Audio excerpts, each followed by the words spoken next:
Telecronaca a cura di Sniper. Quello è quello che ha battuto Davide al caffè. È abbastanza concentrato. Vai Lombardi. Non fa la track start.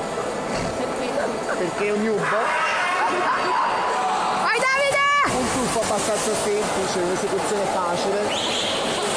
Pulita però. In corsia alla sua destra c'è Paolo Mercandalli, il mio amico da Milano che ieri si è anche scassato e si è ubriacato. Ah sì? Sì. Vai Davide! Sembra andare abbastanza bene, l'andatura è abbastanza fluida.